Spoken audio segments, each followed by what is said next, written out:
ये भी बताते हैं, अपनी जानकारी देते हैं। हाय, सुल्तान बाकर, निवारू रोड, जयपुर जोटवाड़ा से। अभी हम जाट महाकुंभ में शामिल होने जा रहे हैं।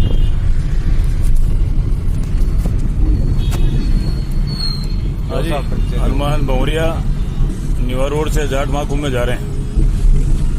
इधर ये हमारे नरेंद्र जी हैं, इनसे इनकी पहचान बताइए आप भी थोड़ा सा अपना। डॉक्टर नरेंद्र भूषण, पर्यावरणविद, समाज सेवी, जयपुर से जाट महाकुंभ के लिए रवाना हो गए हैं। जाट महाकुंभ पहुंचेंगे। जय जवान जाट बलवान। और आगे आपको दिखाते हैं आगे।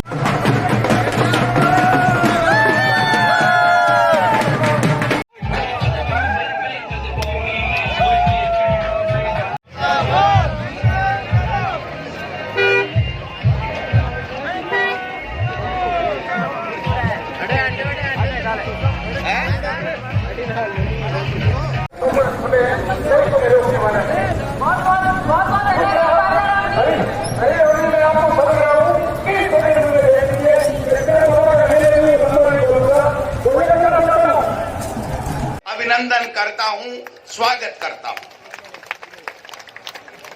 मैं राजा राम जी मील और इनके साथ में तमाम जो आयोजक मंडल है, इनका भी मैं बहुत बहुत धन्यवाद देना चाहता हूं कि इन्होंने समाज के लोगों को एक साथ आकर के एक जाजम के ऊपर अपनी समाज की अच्छाई के लिए, समाज को आगे बढ़ाने के लिए, समाज की कुरीतियों को मिटाने के लिए और समाज की जो वाजिब मांगे हैं उनको सरकारों के सामने रखने के लिए जो एक मंच दिया है, इसके लिए भी मैं इनका बहुत बहुत आभारी हूं।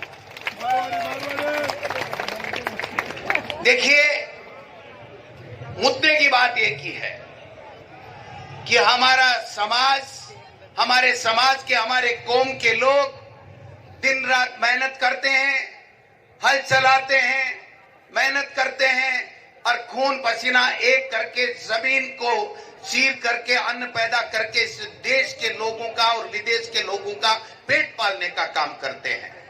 ये हम मेहनत कश लोग हैं। हमारे समाज के नौजवान युवक जो वहां पर सेना में जाकर के और देश की सीमा के ऊपर हमारे देश की और हमारी सबकी रक्षा करते हैं।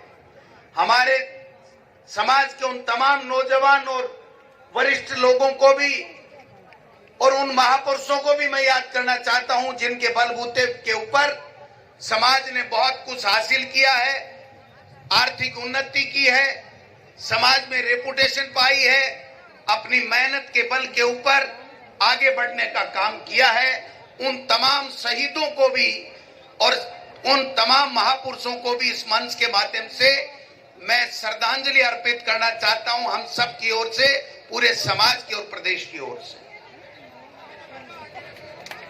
मैं समझता हूं कि किसी भी व्यक्ति को जो आज मंच के ऊपर हम लोग बैठे हैं, उन मंच तक पहुंचाने में समाज का बहुत बड़ा रोल रहता है। इसलिए कभी भी जब समाज के लिए किसी बात की आवश्यकता होती है तो उसको समाज के कल्याण के लिए, समाज के उत्थान के लिए, समाज के पीड़ित व्यक्ति के लिए उसकी मदद हर संभव जो जिस रूप में है उसको करनी चाहिए और करता रहा है। तभी आज हमारा समाज आर्थिक रूप से, सामाजिक रूप से आज अच्छी प्रगति कर रहा है। मैं समझता हूं कि इसके लिए हम सब पूरे समाज के लोगों को बधाई के पात्र हैं, धन्यवाद के पात्र हैं। दो बात कह करके मैं मेरी बात समाप्त करूंगा, क्योंकि युद्धवीर जी भी आए हैं, टीके साहब भी आए हैं, तमाम एमपी साहिबान भी आए हैं, मंत्री साहिबान भी आए हैं, पूनिया जी भी आए हैं, तमाम लोग अपनी बात रखेंगे। दो बात कह करके अपनी बात समाप्त करूंगा। पहली बात तो ये कि मैं मेरे किसी भी कार्य से, किसी भी ऐसे एक्ट से कभी भी समाज का नाम नीचा नहीं होने दूंगा। ये संकल्प मैं भी लेता हूं और मैं सबसे ये अपेक्षा करता हूं कि समाज का हो वो हर नौजवान हो, हर महिला, हर पुरुष ये हमेशा संकल्प लेकर के चले सुबह उठते ही कि मैं ऐसा काम नहीं करूं जिससे मेरे समाज को नीचा नहीं देखना पड़े।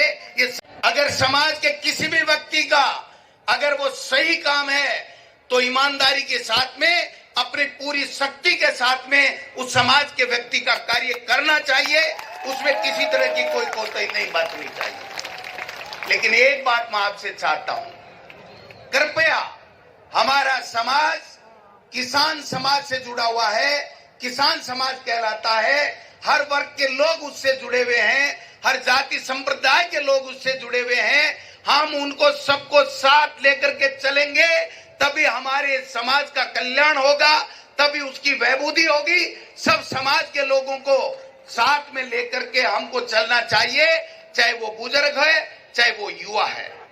दूसरी बात मैं ये कहना चाहता हूं कि समाज के युवा साथियों को कहना चाहता हूं कि आप हर समाज में से अपने समाज के अलावा एक न एक ऐसा दोस्त बनाइए जो दूसरे समाज का व्यक्ति दोस्त बन करके आपकी हमेशा उस समाज में भी, जिस समाज का वो दोस्त बनाया है, उसमें भी आपकी मदद करता रहे, तो आपके 1 और 1 11 काम होंगे। अगर अपनी समाज का दोस्त बनाया तो उससे ज्यादा दूसरे समाज के व्यक्तियों को दोस्त बनाने की आवश्यकता है। दूसरा मैं ये कहना चाहता हूं कि हमारा समाज किसान की जो 36 कौम है उसको साथ लेकर के हमेशा मदद में रहा है। जो प्रगति हमने की है सब जाति और संप्रदाय के लोगों को साथ लेकर के की है। इसलिए इसी भावनाओं के साथ में हम सब जाति संप्रदाय वर्ग के लोगों को साथ लेकर के उनके कल्याण के लिए भी उतना ही काम करें जितना अपने वैभूति के लिए और अपनी समाज के लिए काम कर रहे हैं, उतनी मदद हमको दूसरे समाज की भी करनी चाहिए। अंतिम बात कहते हुए मैं अपनी बात कहना चाहता हूं कि मैं जिस हैसियत में हूं, मेरी पार्टी के नेता और मेरी पार्टी की विचारधारा के से ऊपर उठ करके भी मैं पहले समाज का हूं, समाज के साथ में खड़ा हूं। जो मेरी हैसियत बनाई है, मुझे यहां तक पहुंचाने में जो मदद की है, मैं समझता हूं समाज का बहुत बड़ा योगदान है। मैं जिस मुकाम के ऊपर काम कर रहा हूं,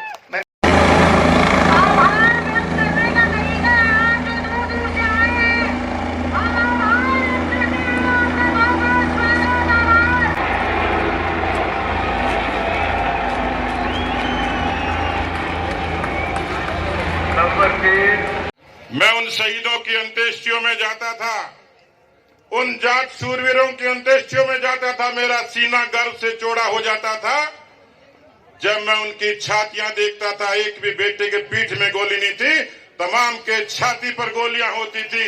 वो कारगिल की चोटी पर शहीद होने वाले आपके कौम के लड़ाका थे।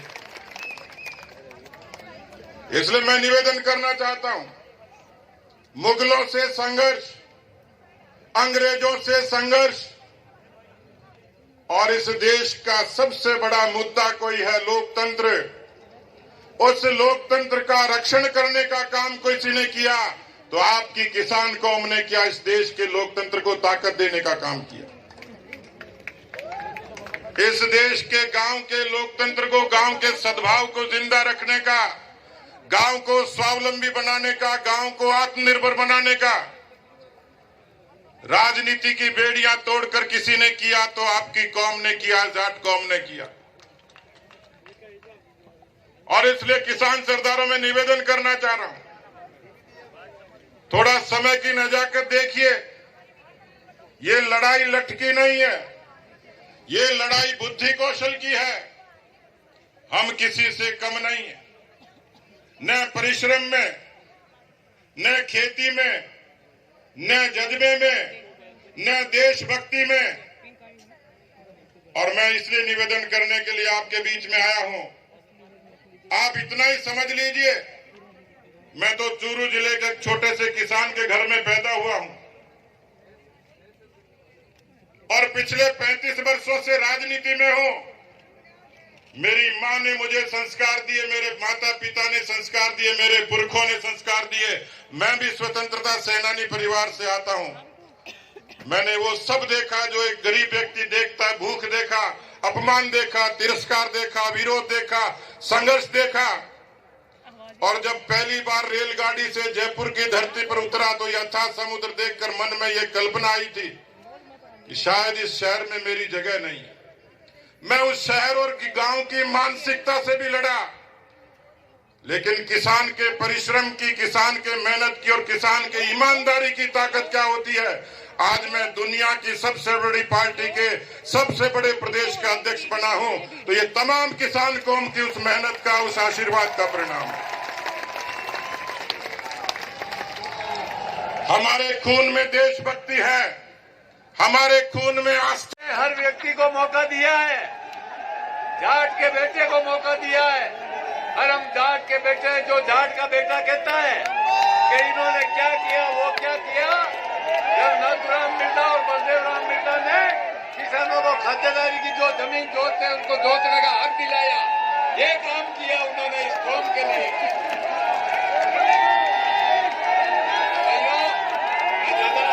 हमारा लारो वो खिंचाई बात है, अरे वो निजों को आज बोला, और जाट वो स्वाभिमानी कौम है, मार्शल कौम है, जो फौज में अपनी शहादत देती है, और जिसने समाज के लिए किया उनको पहचानो, और जो समाज को बेचने का। सरकार के अंदर होके डरते क्यों हो?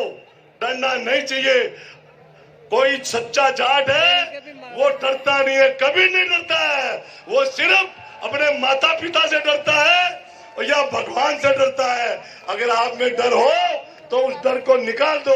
ये नेताओं को, जो हमारी पार्टी के हो चाहे दूसरी पार्टी के हो, सभी पार्टी के लोग यहाँ हैं, वो कान खुन के इस बात को रिक्वेस्ट के रूप में माने कि जब समाज को कोई चीज चाहिए तो उसमें सोचने की जरूरत नहीं है, उसमें ये कोई सच्चा जाट है वो डरता नहीं है, कभी नहीं डरता है, वो सिर्फ अपने माता पिता से डरता है या भगवान से डरता है।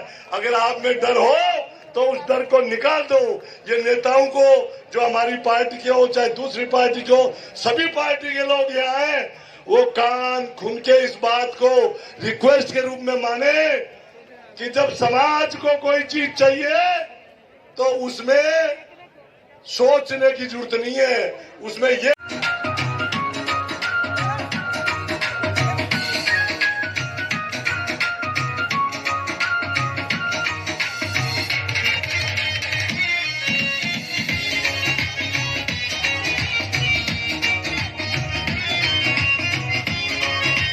को सामने कर ले, फोटो का धन्ना भगत जी बहुत बहुत धन्यवाद।